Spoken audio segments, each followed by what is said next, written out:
Citoyens du monde, bonsoir, j'espère que vous allez bien. Après l'épisode sur la Ligue 1 dans lequel je vous ai présenté chaque joueur à suivre par club de Ligue 1, j'ai eu quelques demandes dans l'espace commentaire qui me disaient mais n'hésite pas à faire ça pour la Ligue 2, on sait que tu regardes beaucoup ce championnat, présente-nous des jeunes pépites de Ligue 2 que personne ne connaît.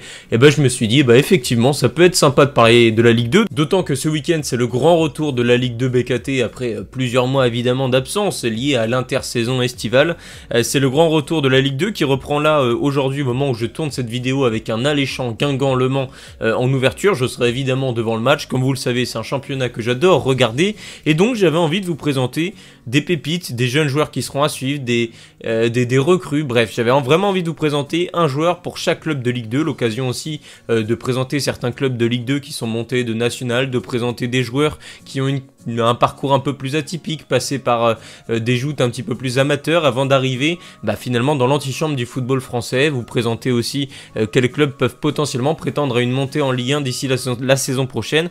Donc c'est pour ça que je trouvais intéressant de faire ce même épisode mais pour la Ligue 2, d'autant que l'épisode sur la Ligue 1 j'avais pris beaucoup de plaisir à le faire, alors pour la Ligue 2 j'imagine que ce sera encore plus décuplé parce que c'est des joueurs que encore moins de gens connaissent. Donc voilà, donc sans plus attendre on va rentrer directement avec un promu en Ligue 2, il s'agit de l'US Boulogne. Alors c'est un promu qui est très récent puisque l'USBCO a acté sa montée en Ligue 2 que très récemment, puisque c'est suite à la rétrogradation administrative d'Ajaccio, le fait que le recours du club corse a mis du temps, à tel point qu'il a dépassé la date butoir pour lequel tous les clubs étaient figés, c'est-à-dire qu'on ne pouvait plus bouger réellement les championnats. Donc Boulogne est monté en Ligue 2, là ils étaient dans l'attente pendant tout le mois de juillet, ils viennent officiellement de monter en Ligue 2, donc ils ont été repêchés. Évidemment le problème en quelque sorte c'est que ils se sont taillés un petit peu plus un mercato type national, ils se sont séparés de leurs meilleurs joueurs quasiment de la saison passée, donc là ils essayent de reconstruire. Donc on voit notamment l'arrivée d'Ibrahim Koné qui était le second gardien, la doublure d'Adrian Ortola à Dunkerque. Ils ont essayé quelques coups et moi il y a un coup qui m'a intéressé en particulier dans cette équipe qui a perdu beaucoup de joueurs, qui ont perdu Vercreuz, qui ont perdu Epailly et qui ont perdu Averland. Donc il y a aussi toute une attaque à refaire. Thibaut Rambaud est parti du côté d'Annecy et il y a une recrue offensive qui peut m'intéresser, il s'agit de Noah Fattar. Alors Noah Fattar qui a été formé du côté d'Angers, qui a été prêté pour la première fois en national du côté de Cholet où il avait inscrit 6 buts, il avait été plutôt bon sur son premier passage, je crois que c'était lors de la saison 2022-2023 à Cholet, à l'époque il avait seulement 20 ans, après deux petites entrées avec Angers en Ligue 2 il y a 2 ans, il a été directement transféré du côté de Sochaux pour le projet de reprise de Sochaux. À l'époque Sochaux Sochaux craignait la disparition du club, venait d'être relégué en national. Il y avait eu l'arrivée de Plessis qui avait pu redonner un nouveau souffle, un nouvel élan au club, essayer de reconstruire depuis le national. Noah Fattar a fait partie des recrues qui ont contribué un petit peu au renouveau sochalien, d'autant que sa première saison du côté du FC Sochaux-Montbéliard a été vraiment bonne pour Fattar puisqu'il avait inscrit 6 buts et 6 passes décisives. Donc c'est un joueur qui est habitué aux joutes du championnat national 1, donc qui connaît très bien la 3e division française et qui maintenant va devoir passer un cap, va réellement devoir hausser son niveau de jeu pour montrer qu'il est prêt pour la Ligue 2 parce qu'il y a un gap entre le national et la Ligue 2, c'est évident. Alors Noah Fattar arrive quand même avec quelques certitudes puisqu'il a déjà joué 3 saisons en national. Sa saison dernière a été moins bonne d'un point de vue statistique, je crois qu'il a marqué seulement 2 buts et une passe décisive, mais attention c'est le 2e meilleur dribbleur du championnat, c'est à dire que certes au rayon statistique ça n'a pas été très encourageant, mais sur le reste... Voilà, le reste de ce qu'on a vu c'est quand même plutôt positif, même si on peut expliquer ce problème de statistiques par l'idée que Noah Fattar est parfois, c'est pas le plus tueur dans les 30 derniers mètres, alors c'est un problème, c'est aussi pour ça qu'il arrive à Boulogne qui a très peu de moyens, qui essaye de faire au mieux, évidemment c'est pas un crack intergénérationnel, néanmoins, je pense que dans une équipe qui est un peu plus portée vers l'avant, comme Sochaux l'a été lors de la saison 2023-2024, il peut se plaire. Donc voilà, c'est un ailier gaucher, il arrive vraiment à mes yeux pour remplacer Théo Epailly qui est parti du côté de la Louvière. Du côté droit de l'attaque de Boulogne l'an passé, il y avait Averland qui lui est parti du côté d'Amiens. Donc voilà, j'ai mis Noah Fattar à la fois pour le challenge que ça représente pour lui de rejoindre la Ligue 2, de découvrir la Ligue 2, mais aussi parce que il a beaucoup de responsabilités. il faut remplacer Averland, il faut remplacer Epaï. Donc voilà, on suivra avec attention ce que va faire Noah Fatard dans cette équipe de Boulogne qui arrive vraiment avec un effectif taillé pour le national en Ligue 2 et qui vont tenter un maintien qui s'annonce malgré tout compliqué. Il faudra suivre évidemment la fin du mercato pour l'USBCO. Donc voilà. On poursuit avec un autre promu qui lui est un petit peu plus solide sur ses appuis en quelque sorte. C'est l'AS Nancy-Lorraine qui lui a été champion de national, qui au terme d'une saison vraiment réussie avec un bloc équipe très solide, des lignes bien établies, un milieu de terrain que j'ai trouvé très impressionnant, un milieu de terrain, un entrejeu qui a vraiment été moteur dans cette équipe avec notamment Teddy Bouriot qui a été formé à Nantes et qui à 28 ans arrive à maturité et semble vraiment être très précieux pour cette équipe de Nancy. Alors il y a eu quelques départs effectivement, mais il y a aussi eu des arrivées, notamment Enzo Basilio, Patrick Wautreau qui lui arrive définitivement de Strasbourg, qui a 19 ans, qui est un jeune espoir ivoirien. Donc voilà, il y a eu quelques arrivées, Nehemia Fernandez aussi qui pendant longtemps était un espoir de Dunkerque, mais qui finalement a été un peu relégué sur le banc la saison passée avec Luis Castro à Dunkerque. Néanmoins, moi le joueur que j'ai décidé de vous présenter aujourd'hui comme étant le joueur à suivre du côté de Nancy, c'est Zakaria Fdaouch. Alors pour ceux qui aiment le foot, Zakaria Fdaouch, il va vous plaire cette saison avec Nancy, ailier gauche, gaucher. Il était super sub en Belgique, mais il est globalement plus connu en France pour avoir réellement brillé en national à l'époque avec Dijon lors de la saison 2023-2024. Je crois qu'il avait inscrit, c'était 9 buts et 6 passes décisives si je me souviens bien du côté de Dijon. Je me suis un petit peu renseigné sur son profil, c'est pas un joueur que je connais très bien, mais à mes yeux ça peut être vraiment une bonne surprise du côté de Nancy cette saison. C'est un joueur qui percute beaucoup, qui a un vrai sens du but également. Il a d'où ses stats à l'époque lors de la saison 2023-2024. Il est arrivé en fin de contrat en décembre dernier en Belgique. Je me souviens plus exactement du club en question.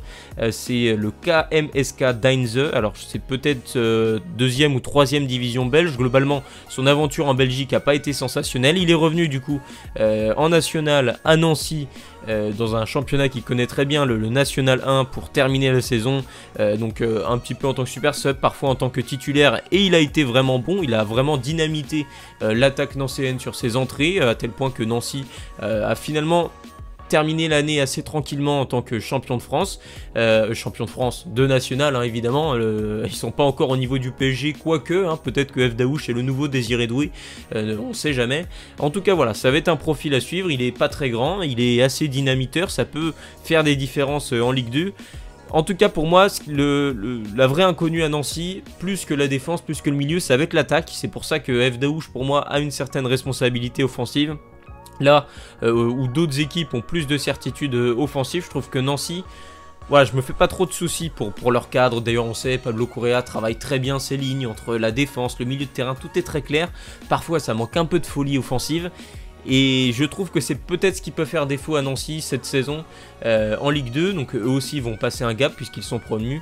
Donc voilà, il faudra suivre l'aventure de Fdaouch à Nancy qui du coup fait son grand retour en Ligue 2 BKT.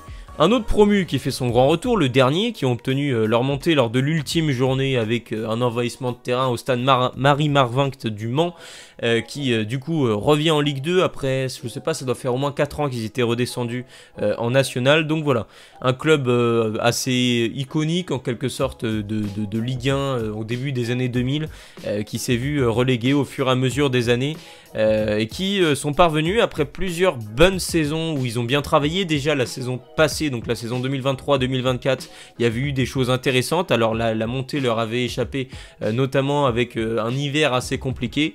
Là, ils reviennent assez fort cette saison avec une montée obtenue lors de la dernière journée et quelques joueurs assez intéressants, mais aussi des départs qui peuvent coûter cher, notamment Arnold Voula, qui a marqué quand même pas mal de buts cette saison avec Le Mans, le jeune Jérémy Matumona qui a rejoint Guingamp et le jeune crack Gabin Bernardo qui a rejoint l'OGC Nice. C'est un milieu offensif gaucher de 20 ans qui, je crois c'est 8 buts et 7 passes D cette saison nationale.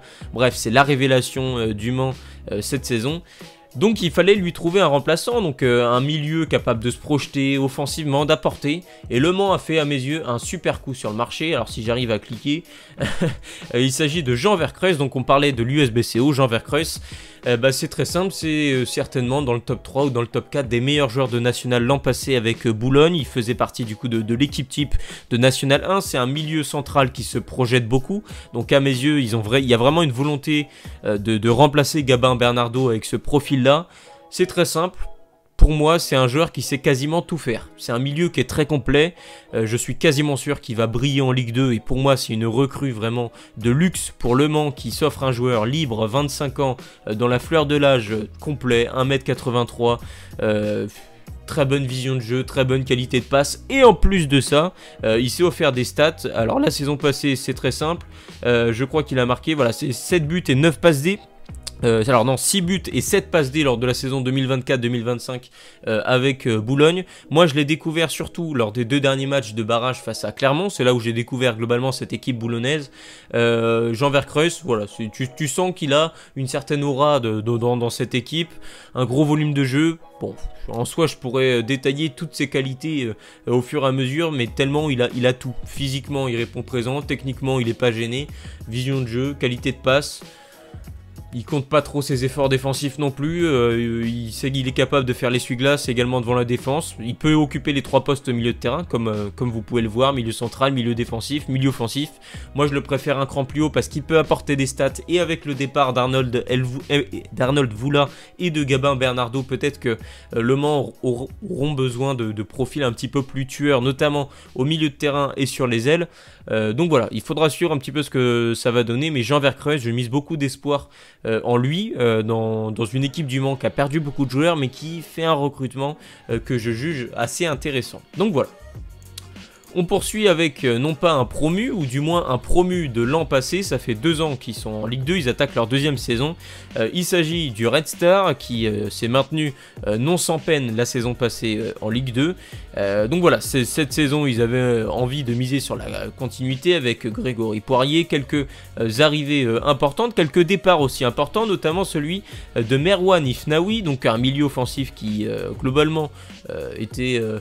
le maître à jouer de cette équipe du Red Star l'an passé en Ligue 2, et donc il a fallu trouver des solutions. 2 joueurs sont arrivés à ce poste-là, Guillaume Trani qui je crois arrive d'une équipe luxembourgeoise, et un certain Saïf Eddine Raoui. Alors lui est beaucoup plus connu en Ligue 1 puisqu'il a joué à Marseille, il a été prêté à l'époque à Caen, il a joué à Clermont.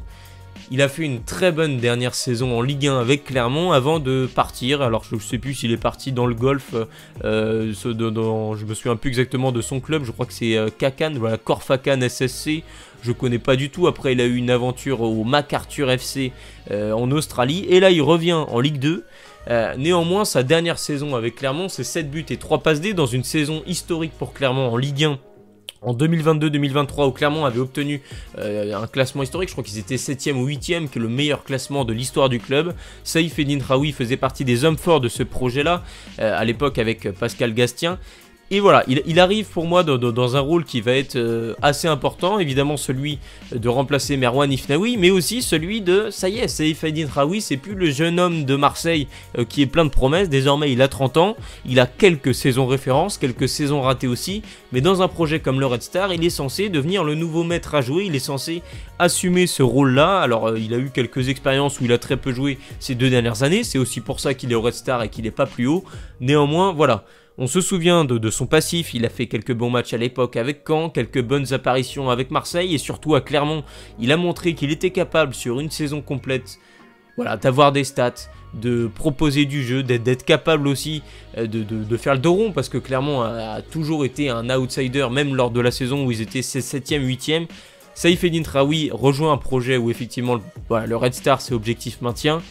Mais voilà, s'il retrouve ne serait-ce que 80% de son niveau qu'il avait à Clermont, des intentions qu'il avait, c'est-à-dire qu'il est capable de faire une frappe de loin à 25 mètres, lui il est capable de le faire, bah voilà, ça peut être prometteur. C'est pour ça que je me dis que ça va être un des joueurs à suivre du côté du Red Star, qui a quand même perdu pas mal de joueurs, notamment aussi Fodé Doucouré qui avait rejoint Le Havre je crois au courant de ce mercato. Donc voilà, Saïf Eddine Raoui, à mes yeux c'est le joueur à suivre du côté du Red Star.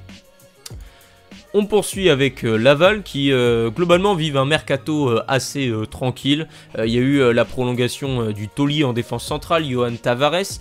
Un autre défenseur central par contre a quitté le club, c'est Christo Nkwasi qui rejoint Lecce pour 1 million d'euros. Donc j'aurais pu en quelque sorte nommer Matteo Comare comme étant le joueur à suivre, puisqu'il aura la lourde tâche de remplacer notre cher ami Kwasi. Matteo Comare qui a fait une bonne saison globalement avec Bourg-Perona en national, qui arrive du coup avec quelques certitudes, mais néanmoins j'ai voulu me pencher sur un autre joueur, il s'agit de Noah Mupemba, parce que cette attaque de Laval elle m'intéresse. Alors évidemment quand on parle de l'attaque de Laval l'an passé ou même sur les 2 dernières années, on pense à Malik Chokunte, plus récemment à Malik Selouki ou pourquoi pas Mohamed Kamara. Néanmoins Malik Chokunte est certes toujours au club, mais il approche des 36 bâtons. On a senti la saison passée qu'il arrivait peut-être un petit peu plus voilà, au niveau de la fin, que c'était un petit peu plus compliqué pour lui physiquement. La Ligue 2, Malik Chokunte a beaucoup apporté à cette équipe lavalloise sur les 2 dernières saisons. Néanmoins voilà, on sent que le moment se rapproche de pourquoi pas passer le relais à un jeune, à un joueur qui a été plutôt bon l'an passé. En National 2 avec Avranches, c'est Noah Mupemba qui du coup était prêté à Avranches l'an passé en National 2, qui a inscrit je crois ses 14 buts avec Avranches. Voilà, moi je dis pourquoi pas, il faut prendre le relais de Chokunte. Il y a Mohamed Kamara qui est là, donc dans ce système à 2 attaquants avec Selouki en soutien. Voilà, je pense qu'il y aura toujours Chokunte, il y aura toujours Kamara avec le duo derrière, avec c'est Samsana qui joue derrière, etc. Bref, il y a quelques joueurs intéressants à Laval.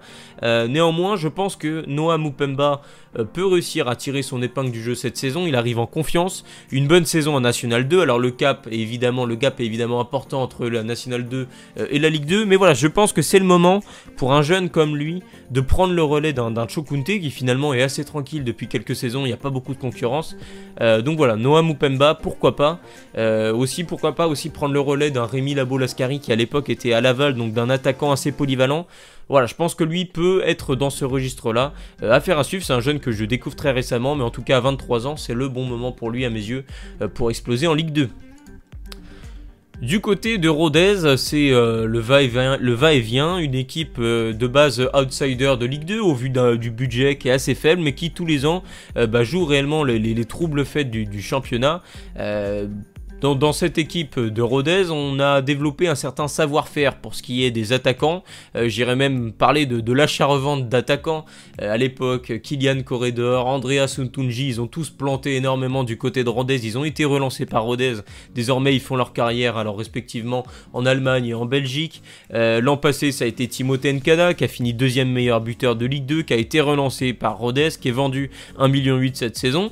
Et donc ils vont retenter une nouvelle fois le coup. Ils réussissent pareil un coup similaire avec Ibrahima Baldé qui a fait une très bonne première saison, qui arrive du coup de Lens il me semble. Et là ils vont retenter de relancer d'autres attaquants assez jeunes, à peu près entre 22 et 24 ans. Et donc ils ont fait venir Mehdi Balouj qui arrive de Clermont, qui vont tenter de relancer, et un certain Kenny Naguera. Alors pour ceux qui se souviennent un petit peu de Kenny Naguera, il marche un petit peu dans les pas d'Arnaud Kalimundo, dans le sens où c'est un titi parisien, il a été formé au PSG, mais il n'a pas connu vraiment le même avenir. À mes yeux, il avait été prêté trop tôt, notamment à Lorient, ça ne l'avait pas fait, il avait perdu du temps, il avait peu joué. Il aurait peut-être fallu d'autres solutions. Il est passé par le Luxembourg, le club de Differdange 03 que je ne connais guère. La saison passée, il était joker de luxe à la Louvière où il a joué sa 20aine de matchs en sortie de banc. Et il arrive à Rodez qui a bien la ferme intention de le relancer complètement, de profiter aussi de sa formation XXL au PSG pour lui permettre de enfin être l'attaquant qu'il était promis, qu'il devait être à sa sortie de formation au PSG. Donc voilà, Kenny Naguera, ailier gauche, capable aussi de jouer buteur. Je pense que c'est vraiment dans ce registre-là qu'on devrait le voir. Moi, je m'attends à une attaque, pourquoi pas Balouj, Baldé avec un Kenny Naguera qui est capable d'occuper un des deux postes. On sait que Rodez joue souvent avec un duo d'attaquants. À voir aussi comment ils vont faire la saison prochaine avec Didier Santini, suite au départ aussi de Wanis Taibi, qui était un joueur très important du côté de Rodez. Donc voilà, tous les ans, Rodez fait un peu de l'achat-revente en quelque sorte. Ils arrivent à faire des coups intelligents, à les revendre, notamment sur le secteur offensif où ils ont développé un vrai savoir-faire. Est-ce que Kenny Naguera, dans ce contexte-là, qui est très favorable à mes yeux à à l'éclosion de plusieurs jeunes, même en quelque sorte en retard. Naguera aurait peut-être dû, là il a 23 ans, il aurait peut-être dû éclore plus tôt, surtout pour un jeune formé au PSG. On voit aujourd'hui Mayoulou, Zaïre Emery, c'est des joueurs qui explosent très rapidement. Mais c'est pas grave, à Rodez on donne aussi des secondes chances et globalement c'est quasiment un sans faute du côté de Rodez. Donc voilà, pour moi ça va être une des interrogations de la saison. À la Louvière il a retrouvé un petit peu le plaisir de jouer au football, il a retrouvé des sensations. Alors va-t-il confirmer cette saison en Ligue 2 ? Bah, c'est la question que je me pose et c'est pour ça que je l'ai mis comme étant le joueur à suivre du côté de Rodez. On poursuit du coup avec le FC Annecy qui... quand ils sont montés en Ligue 2 il y a 3 ans désormais, 3-4 ans, on se disait que ça allait être certainement un aller-retour un petit peu comme Martigues la saison passée, c'est-à-dire ils montent en Ligue 2 et puis ils vont rapidement redescendre parce qu'ils n'ont pas les moyens de faire mieux. Le problème c'est que Annecy, ils sont plus malins que les autres et notamment avec le choix de l'entraîneur Laurent Guyot que j'apprécie énormément, qui est très connu pour faire éclore énormément de talents et qui cette année se sont fait un mercato assez intéressant en allant piocher du côté de Boulogne qui s'est vraiment fait dépouiller cet été avec notamment le milieu central / offensif Abdel Hachbouch qui arrive du coup à Annecy avec la lourde tâche de succéder à Johan de Moncy, qui était un petit peu le maître à jouer d'Annecy, un des meilleurs joueurs, une des valeurs sûres, celui qui tirait les coups francs, qui avait des stats, qui était capable d'être le joueur qui allait faire l'avant-dernière passe en quelque sorte, qui est parti libre du côté de Reims. Est-ce que Abdel Hachbouch aura le niveau pour remplacer ce genre-là ? Moi j'ai envie de dire oui. Ça a été quasiment une des révélations de la saison du côté de Boulogne, certainement le deuxième meilleur joueur derrière Verkreuz du côté de l'USBCO. Moi je l'ai découvert notamment lors du match de barrage du coup face à Clermont, notamment au match retour où je vois qu'il prend un coup franc à 35-40 mètres, je me dis il va le mettre dans la boîte, il est trop loin, il va pas tirer. Je le vois prendre de l'élan. Il s'avance et il envoie une praline qui va fracasser la barre transversale d'un Théo Guivarc qui était battu à 40 mètres. Je suis resté pendant 20 minutes devant ma télé comme ça sans bouger tellement j'étais... Qui tire des coups francs à 35-40 mètres en France ces derniers temps ? On voit quasiment personne qui est capable de le faire. Lui a cette fantaisie là, capable de faire des tirs lointains, capable également d'éliminer les adversaires. Enfin bref, il a vraiment pas mal de qualités. 8 buts et 8 passes D la saison passée en National 1, capable de coudre 1. Alors sera-t-il le remplaçant de Johan de Moncy ? Moi j'ai envie d'y croire, je trouve que c'est une bonne pioche pour Annecy. Je pense qu'avec Laurent Guyot, il peut passer ce gap assez facilement finalement entre le National où il a brillé et la Ligue 2. Donc voilà, je pense que ça peut être vraiment une des attractions du côté d'Annecy qui peut... Pourquoi pas, une nouvelle fois être une bonne surprise en Ligue 2. On sait que Annecy c'est le outsider qu'on n'attend jamais, mais que finalement maintenant que c'est leur 4ème saison en Ligue 2, on peut peut-être commencer à se dire que c'est normal de voir Annecy jouer les troubles faits dans le top 10 de Ligue 2. Et voilà, en tout cas c'est un rôle qui leur va à merveille et avec des recrutements malins, des jeunes joueurs en prêt qui explose souvent avec Laurent Guyot. Voilà, c'est comme ça que fonctionne ce club. Il n'y a pas besoin de beaucoup de budget quand tu travailles bien sportivement. Et Annecy le prouve, je trouve, en Ligue 2 ces dernières saisons. Et ce recrutement, à mes yeux, intelligent de Abdel Hachbouch le prouve une fois encore. On poursuit du coup avec Amiens qui vit un mercato très agité. On sent qu'il y a une nouvelle ère qui s'amorce du côté d'Amiens. Alors Omar Daf est toujours au club, il y a encore quelques joueurs. Alors on voit que la défense a globalement été décimée. Il y a eu quelques départs importants. Louis Mafuta, Sébastien Corchia qui a rejoint Cannes, Louis Mafuta qui a rejoint Guingamp. Le gardien historique au club depuis plus de 10 ans, Régis Gürtner qui a rejoint Lens pour être la doublure de Robin Risser. Abdourahmane Bari est également parti du côté du Paris 13 Atlético, donc ils ont tenté quelques coups au niveau du mercato. Le jeune Aboubacar Lo, formé à Génération Foot et au FC Metz, du coup arrive libre. Arvin Apia arrive en prêt de l'UD Almeria où il était en manque de temps de jeu en seconde division espagnole. Arvin Apia avait connu, il a joué notamment en Championship, donc il a une certaine expérience. Paul Bernardoni, très connu, il a joué plus de 100 matchs en Ligue 1, il arrive libre de Yverdon, donc il vient remplacer Régis Gürtner. Donc voilà, il y a certains coups intéressants, mais moi je vais me pencher sur cette attaque qui m'inspire très peu confiance. Alors il y a quelques valeurs sûres, Antoine Léotet est toujours là, Nordine Candil on sait ce que ça vaut, mais offensivement, le départ de Louis Mafuta laisse à mes yeux un vide, et c'est pour ça que je vais attendre Yanis Rafi cette saison. Avec la réserve d'Amiens, c'est 16 buts en 16 matchs en Régional 1.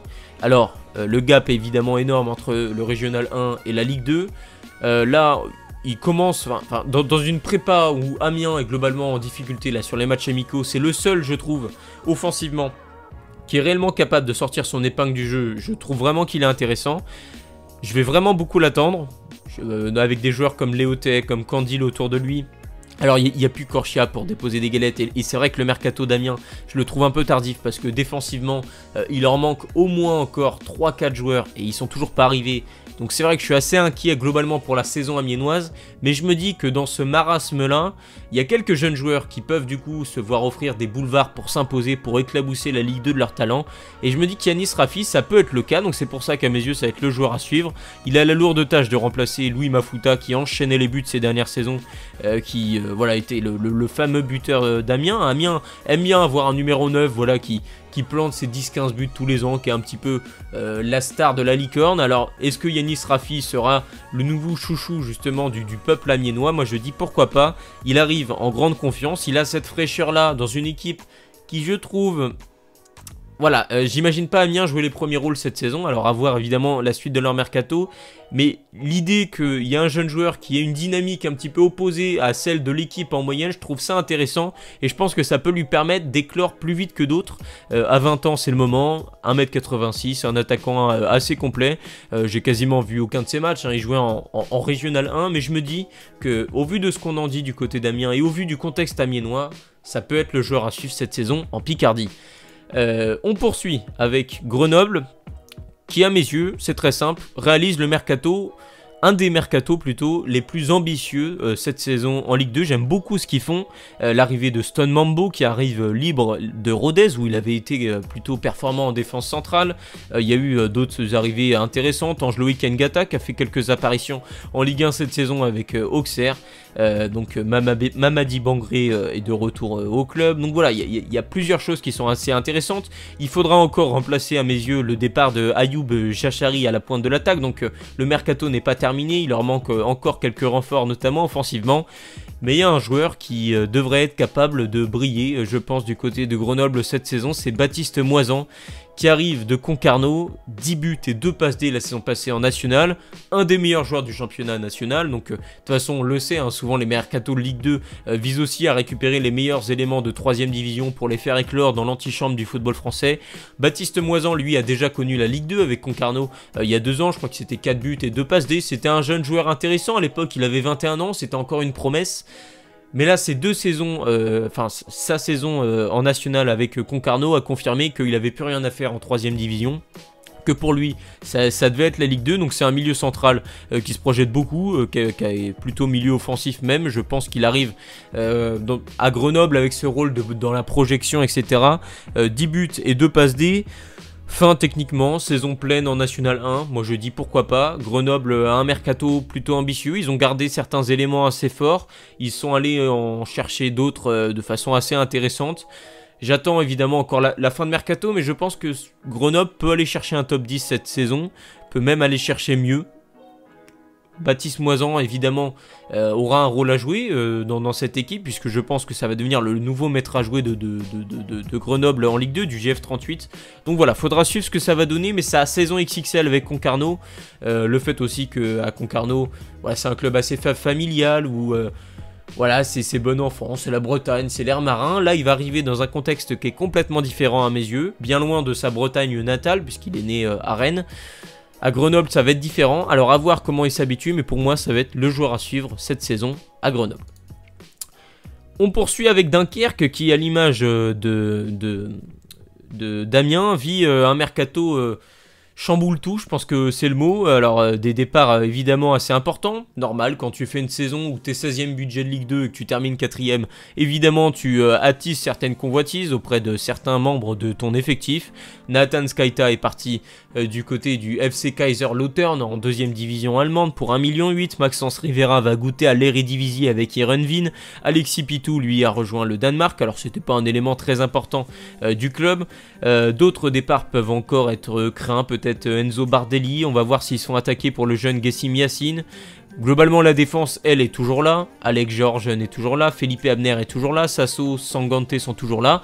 Mais par contre, ils ont perdu leur gardien, Adrián Ortola. Donc ils sont allés chercher un autre gardien espagnol, Marcos Lavin. On va voir ce que ça va donner. Globalement, je suis assez confiant. Le travail de Dembaba est exceptionnel à Dunkerque. Ils ont une très bonne cellule de recrutement. Mais ils se sont trompés sur le profil de l'entraîneur. Alors ce n'était pas Albert Sanchez de base. Ils étaient allés chercher un entraîneur portugais. Je me souviens plus exactement de son nom. Bref, quelqu'un d'assez sanguin. Et au bout de 2 semaines, ça l'a pas fait. Ils l'ont dégagé très rapidement parce qu'ils ont compris que ça allait pas le faire. Donc ils ont perdu du temps, y compris sur le mercato. On sait que Luis Castro du coup a rejoint Nantes cet été. Donc ils doivent se reconstruire, et dans cette idée-là, ils ont également perdu Ragoubert au milieu de terrain, et bien ils sont allés chercher Pape Diong en prêt de Strasbourg, 19 ans, international U20 sénégalais, qui arrive du coup à Dunkerque avec un gabarit impressionnant, 1m93, il est très costaud, néanmoins il n'est pas gêné techniquement, capable de casser des lignes, que ce soit par la passe, ou que ce soit par même, pas forcément le dribble, mais par son élan, il est capable de partir balle au pied et faire des différences de la sorte. Pour moi, c'est très bien joué de la part de Dunkerque, qui après du coup une très belle saison de Hugo Ragoubert, qui fait partie des éléments forts, qui du coup était prêté par Lille, va retourner du coup dans le nord du côté du LOSC. Là vont chercher Pape Diong, qui aurait pu prétendre à un rôle dans la rotation au milieu de terrain à Strasbourg avant que le Racing Club de Strasbourg explose tout sur le mercato avec plus de 100 millions d'euros de dépenses avec Bloukou. Donc forcément certains jeunes se retrouvent relégué dans la hiérarchie, c'est le cas de Pape Diong. Donc le prêt à Dunkerque arrange finalement tout le monde. Je pense sincèrement qu'il a largement le niveau pour la Ligue 2. Il a le gabarit pour aussi, 1m93, il va faire l'essuie-glace devant la défense. C'est un pur numéro 6, qui je pense va être bien encadré derrière lui, puisqu'on sait qu'il y a Sasso, Sangante, tout ça c'est très expérimenté. Dunkerque c'est une défense qui est vraiment très très expérimentée, qui jouait le piège du hors-jeu l'an passé avec Luis Castro. Donc voilà, je pense qu'il va être bien entouré. C'est, je trouve, un cadre qui est favorable à la progression de jeunes joueurs. Ils ont choisi Pape Diong. Pape Diong a choisi Dunkerque. Je pense que ça peut être le mariage parfait cette saison pour remplacer Hugo Ragoubert, qui va certainement manquer. On verra ça cette saison. Mais voilà, pour moi, Pape Diong, c'est le joueur à suivre du côté de l'USLD. À Pau, que dire du Pau FC, un nouveau maintien, ça va faire leur 6e saison consécutive en Ligue 2. Pareil, quand ils étaient remontés, on pensait qu'ils allaient rapidement retourner en National. Finalement, ils jouent un petit peu les prolongations. Nicolas Houssaye est toujours au club, mais il n'est plus forcément en odeur de sainteté. La dernière saison n'a pas forcément été vue comme une réussite comme ça avait été le cas sur les précédentes. Alors il n'y a pas Mboup, voilà, ils ont toujours un attaquant qui plante du côté de Dunkerque. Avant c'était Moussa Silla, maintenant c'est pas Mboup, je crois qu'il a mis 10 buts. Ils ont perdu Terence Koudou qui est parti en Belgique du côté de Malines. Ils ont perdu Bingourou Kamara qui est parti du côté de Lorient. Antoine Mille qui était le leader, on va dire le milieu offensif par excellence de cette équipe, est également parti. Donc ils ont tenté quelques coups. Eddy Zuliani qui arrive en prêt de Toulouse, Ryan Tousgar qui lui jouait du côté de Concarneau, si je dis pas de bêtises, qui était un très bon joueur du côté de Concarneau, mais néanmoins le joueur qui pour moi va être à suivre cette saison, je me tourne encore vers le national, c'est Giovanni Versini, qui sort d'une saison très bonne avec Châteauroux. Petit profil, 1m67, mais très vif et très fort en 1 contre 1. En plus de ça, il s'est offert des belles stats l'an passé en national. 5 buts et 5 passes D. Non, ouais, c'est ça, 5 buts et 9 passes D. Il me semblait bien qu'il avait plus de passes D que ça. Deuxième meilleur passeur du championnat, derrière Yacine Benatab. Voilà, il va être à suivre. À 21 ans, il va découvrir la Ligue 2 avec Pau, il arrive libre, avec un rôle malgré tout. On sait que du côté de Pau, on devrait avoir du coup toujours Pathé Mboup capable de jouer soit en pointe, soit ailier gauche. Alors je sais pas si Simons Baswamina est toujours au club ou pas, mais du coup on devrait avoir un vrai pendant à droite avec Giovanni Versini, ailier droit, gaucher, petit profil, assez vif, très fort en 1 contre 1. Je me dis pourquoi pas, parmi les vraies révélations de National l'an passé, dans une équipe de Pau qui je trouve cherche un peu un second souffle, ça peut faire partie des nouveaux visages rafraîchissants, et c'est pour ça que je l'ai nommé comme étant le joueur à suivre du côté du Béarn et du côté du Pau Football Club. On prend la direction de Clermont qui a vécu clairement une saison, alors j'ai fait un mauvais jeu de mots sans m'en rendre compte avec Clermont et Clermont, mais qui du coup sort d'une saison réellement décevante. Après leur descente en Ligue 2, ils ont galéré une nouvelle fois pour lutter pour le maintien, à tel point qu'ils ont dû passer par les barrages de relégation face à Boulogne. Ils s'en sont sortis finalement de justesse face à l'USBCO. Donc maintenant c'est l'heure un petit peu du bilan. Beaucoup de joueurs sont sous contrat, quelques joueurs devraient partir. Là on voit que Coffrier globalement il est plus trop dans les plans. Andy Pelmar il peut quand même espérer mieux que Clermont. Il y a quelques jeunes joueurs qui prennent un peu le relais dans cette équipe. Abdulkader Bamba quand il n'est pas blessé dynamite un petit peu cette attaque. Il y a Famara Diédiou qui se rappelle au bon souvenir justement de ces années clermontoises où il avait planté énormément de buts. Adrien Hunou arrive libre de danger. Je suis pas sûr que ce soit forcément un très bon coup à première vue. Ils ont perdu Mehdi Balouj également. Et moi, le joueur qui m'a fait la plus forte impression finalement lors des barrages face à Boulogne, c'est le jeune Alan Accra, donc formé à Sochaux, qui du coup a quitté le club l'an passé, qui arrive du coup à Clermont. Sa première saison est intéressante.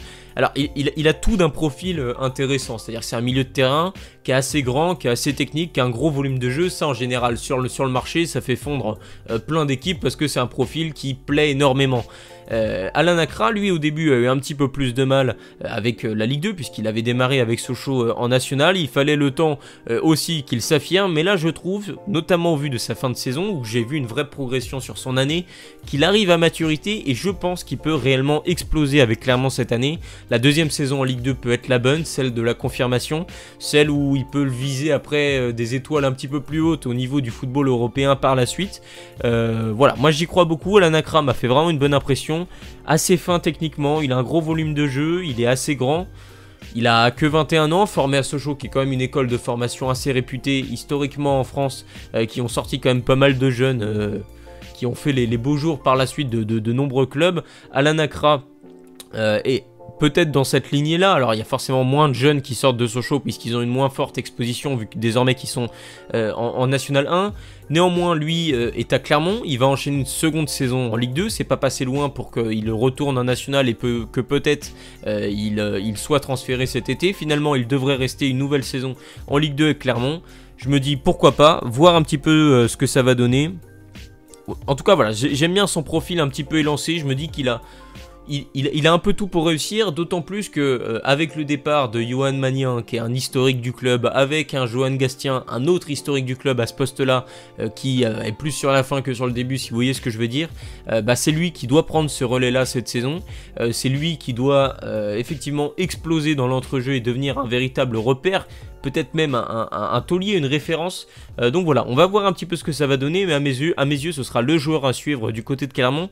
Je pense vraiment que le club auvergnat va faire une meilleure saison cette année, parce que je vois certains joueurs qui sont amenés à pourquoi pas réaliser une meilleure saison l'an prochain. Donc peut-être que Clermont ne galérera pas autant cette année. C'est en tout cas le pronostic que je leur vois.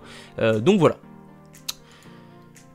On poursuit du coup avec les Stacks de Troyes, alors évidemment avec le City Football Group qui forme plein de jeunes joueurs, donc forcément plein de jeunes joueurs dans tous ces projets, dit aussi de nombreux départs de jeunes talents. Syria Kyrie a rejoint Fribourg pour 8,5 millions d'euros, Abdoulaye Ndiaye qui a fait un très bon prêt à Brest rejoint Parme en Italie pour 6,5 millions, c'est des gros transferts qui rentrent dans les caisses du City Football Group.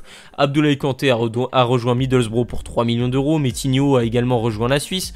Junior Diaz, qui était un des meilleurs défenseurs centrales de Ligue 2 l'an passé, a rejoint Brest en prêt, devrait être titulaire cette saison à Brest. Donc néanmoins, il y a une équipe un petit peu à reconstruire. Le milieu de terrain a été bien renforcé avec les arrivées de deux joueurs qui sortent d'une belle saison en Ligue 2.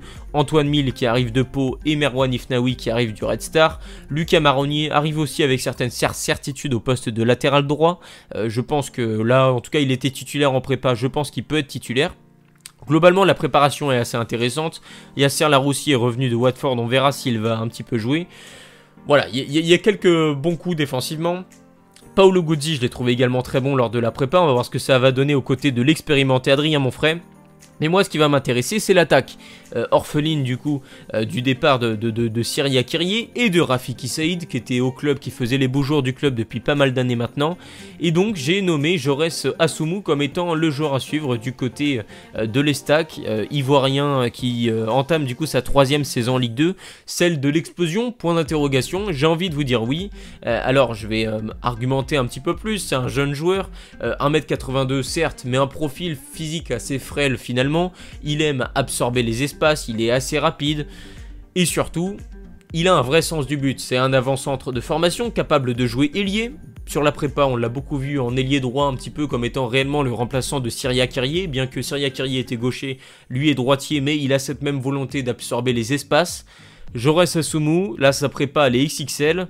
3, ils viennent de mettre 5-0 à Grenoble. Jaurès Assoumou vient de mettre un triplé. Il a marqué un autre but un peu plus tôt dans la prépa, donc je crois qu'il est à 4 buts en 4 matchs lors des matchs amicaux cette saison. Alors, ce ne sont que des matchs amicaux, j'ai envie de dire attendons de voir.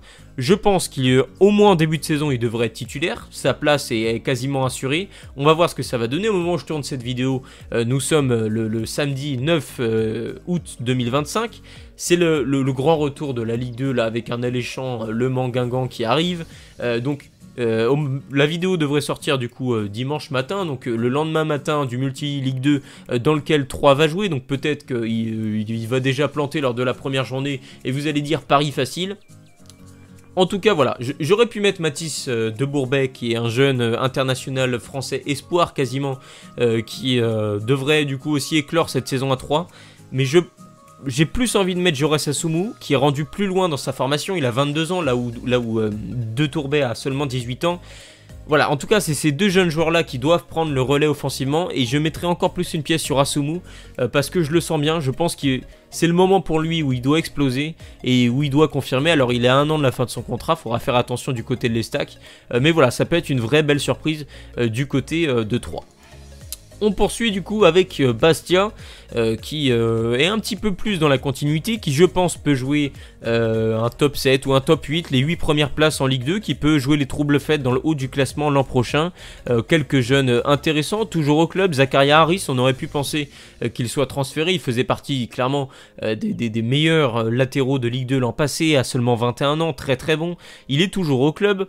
Donc voilà, il y a eu quelques départs malgré tout. Julien Maggiotti a rejoint Laval, mais globalement, c'est assez calme. Ils ont continué à travailler sur leur projet. L'arrivée du sosie d'Ibrahimovic, Nicolas Paravicini, qui arrive avec plein d'ambition, qui a marqué, je crois, en amical, donc qui devrait être le buteur du club cette saison, avec Jérémy Sebas, qui était prêté à Bastia et qui a donc été transféré définitivement. Pour moi, il fait partie des joueurs à suivre, mais le joueur que j'ai envie de citer par-dessus tout, c'est Christina Oulay, jeune talent de Bastia, milieu défensif, très mobile, donc c'est un numéro 6 qui bouge beaucoup, il n'est pas très grand, 1m73, il défend en avançant, c'est un vrai jeune prometteur, à seulement 19 ans, il a déjà fait de très bons matchs en Ligue 2, je pense que cette saison, il peut réellement éclore dans ce projet Bastia qui avance bien, dans la continuité, assez sereinement je trouve, donc voilà, je pense que Bastia, ils vont quand même entamer, je crois que c'est leur 3e ou peut-être plus que ça, 3e saison en Ligue 2.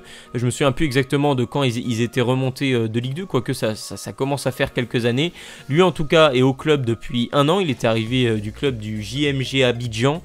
Désormais, après la première saison, on va dire, de révélation, surtout sur la seconde partie de saison, là on va vraiment l'attendre au tournant. Il devrait être titulaire dès l'entame du championnat à seulement 19 ans. Moi voilà, je vais y aller, je vais me lancer. Pour moi, dans 1 an, il est en Ligue 1. Alors, peut-être pas avec Bastia, peut-être via un transfert. Mais voilà, je pense sincèrement qu'il va exploser cette année. Il fait partie des jeunes joueurs qui sont réellement à suivre. Donc, Zakaria Harris, lui, s'est déjà révélé, s'est déjà affirmé dans cette équipe de Bastia. Christina Oulay est le prochain sur la liste. C'est une certitude quasiment à mes yeux. J'aime beaucoup ce jeune joueur. Donc voilà, il sera à suivre cette saison du côté de Bastia. On poursuit avec Guingamp qui fait un vrai mercato de club qui a envie de monter rapidement en Ligue 1 en allant chercher des joueurs confirmés de Ligue 1. Alors ils ont perdu certains joueurs importants. Hugo Picard s'était attendu, il a rejoint la MLS pour 2 millions d'euros. Le gardien Enzo Basilio rejoint le projet nancéen, le promu nancéen. Brighton Labo rejoint la Suisse et le FC Thun. Lenny Valier, latéral gauche, rejoint le CD Nacional en Liga portugaise. Un départ que je regrette un petit peu plus parce que je pense qu'il pouvait encore apporter du côté de Guingamp, c'est le départ de Ryan Grieb qui je trouve était un petit peu par intermittence, mais quand il était bon, Guingamp était bon. Il était capable de marquer y compris dans les temps faibles de Guingamp et c'est quelque chose d'assez rare. Néanmoins, Guingamp a voulu frapper fort sur le mercato. L'arrivée de Hakim Abdallah pour remplacer Lenny Valier. Il arrive de Rodez, latéral gauche confirmé de Ligue 2. Un autre latéral gauche confirmé de Ligue 2, c'est Erwin Kofi qui je crois a fait plus de 3-4 ans de très bonne facture du côté de Pau, qui était parti à l'étranger, qui revient en Ligue 2 avec Guingamp. Gauthier, que je ne connais pas du tout, que je vais apprendre à découvrir pour concurrencer Amadou Sagna au poste d'ailier gauche. Et l'arrivée, évidemment, on ne peut pas passer à côté de Louis Mafuta, parmi les meilleurs buteurs de Ligue 2 sur les dernières saisons avec Amiens, qui va venir du coup, pourquoi pas, former un duo avec Jacques Sioui, à voir. Guingamp n'avait pas forcément besoin d'un numéro 9, Jacques Sioui avait planté 11-12 buts cette saison. Louis Mafuta, pareil, hein, je crois qu'il doit être à 14-15 buts. Donc à voir un petit peu ce que ça va donner, peut-être un duo de buteurs cette saison à Guingamp. Sohaib Nahir, jeune défenseur central très prometteur, est toujours au club. Alpha Sissoko également. Bref, il y a une équipe qui est vraiment solide. Khalidou Sidibé est toujours là, Dylan Wizer également, Amin Emia qui a fait une première saison XXL en Ligue 2 est toujours au club. Guingamp va vraiment jouer la montée cette saison, je pense, en Ligue 2. D'autant que d'un point de vue des gardiens de but, ils ont pris un risque, ils se sont séparés d'Enzo Basilio. Bon gardien de Ligue 2 en moyenne, il n'y a aucun souci, mais en allant chercher un vrai gardien moderne avec un bon jeu au pied, c'est Adrian Ortola qui a fait une très bonne saison avec Dunkerque l'an passé. Alors, il y a quelques matchs où il est passé à côté, mais il y en a d'autres où il a complètement... il a permis à Dunkerque d'aller chercher des victoires un petit peu inattendues. 31 ans, gardien expérimenté. Pour moi, Guingamp passe un cap en remplaçant Basilio par Ortola, et c'est ça que je trouve intéressant. C'est qu'il y a une prise de risque. Et je trouve ça logique finalement. Il y a des vraies ambitions de jeu aussi avec alors Sylvain Ripoll qui n'est pas forcément un entraîneur que je porte dans mon cœur avec ce qu'il a fait notamment avec l'équipe de France Espoir. Néanmoins, il y a eu des choses intéressantes, on ne peut pas lui occulter ça. L'an passé, il y a eu des vraies choses intéressantes à Guingamp.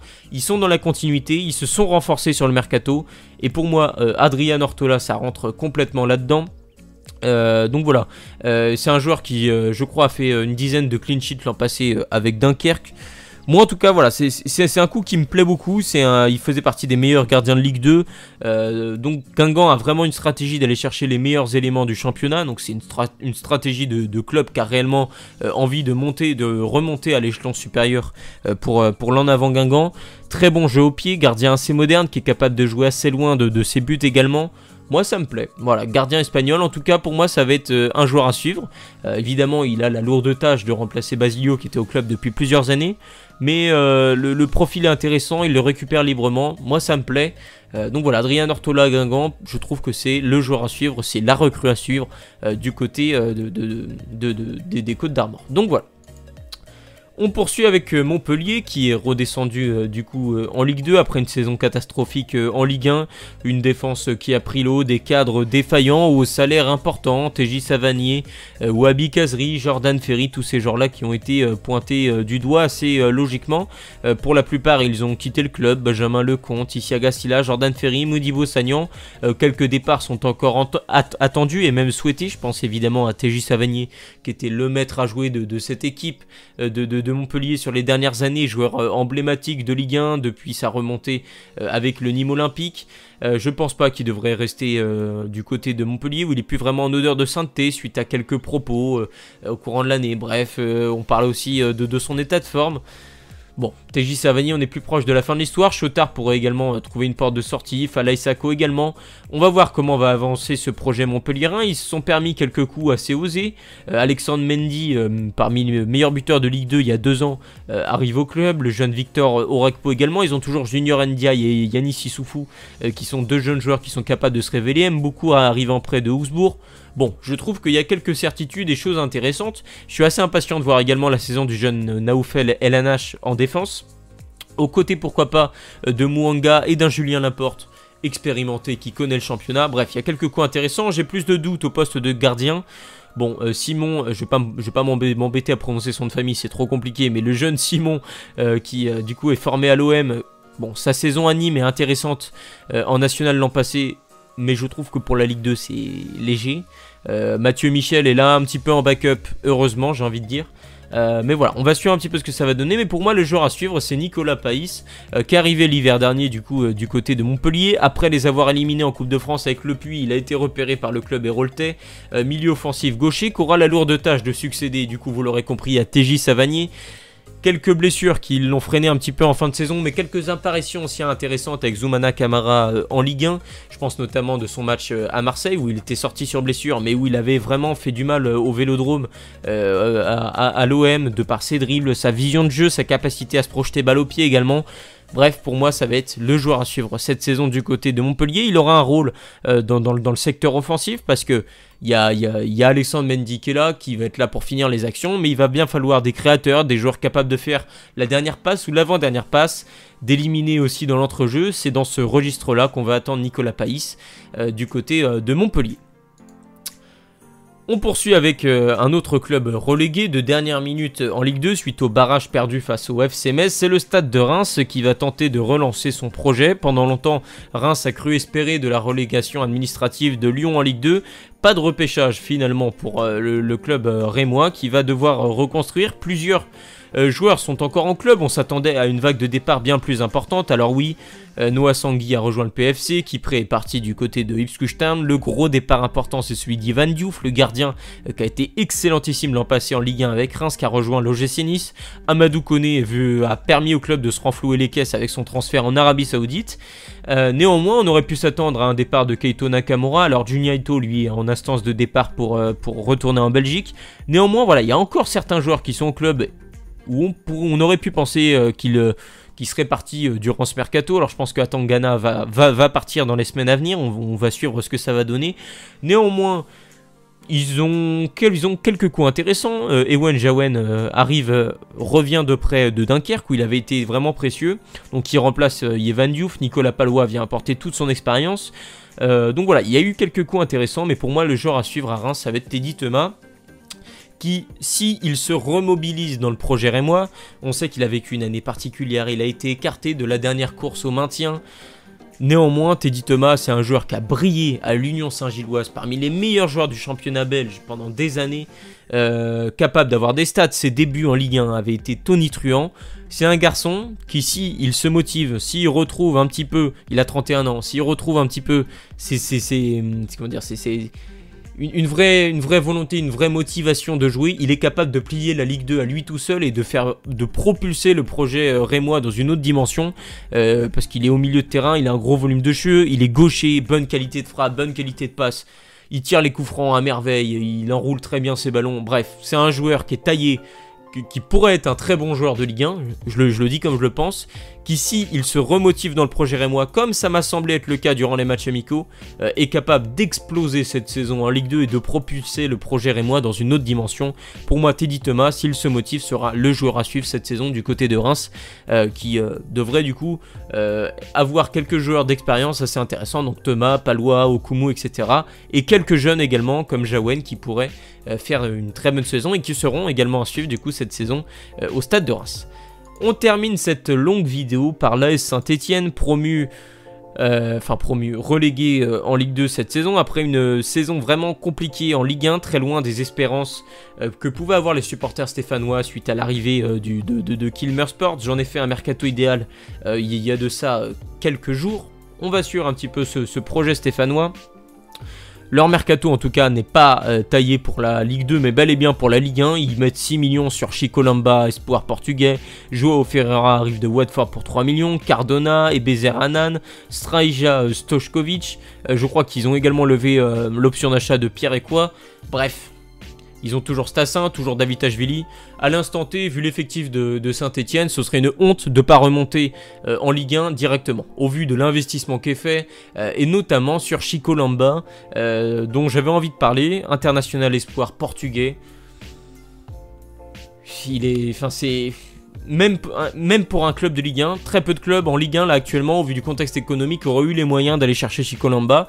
Donc j'ai été très surpris de le voir débarquer en Ligue 2 du côté de Saint-Etienne, international espoir portugais, formé au Sporting, qui a bénéficié en quelque sorte de l'embouteillage qu'il y a eu au Sporting avec Ousmane Diomandé justement à ce poste-là de défenseur central, où du coup il a dû rebondir du côté d'Arouca. Il a explosé à Arouca cette saison.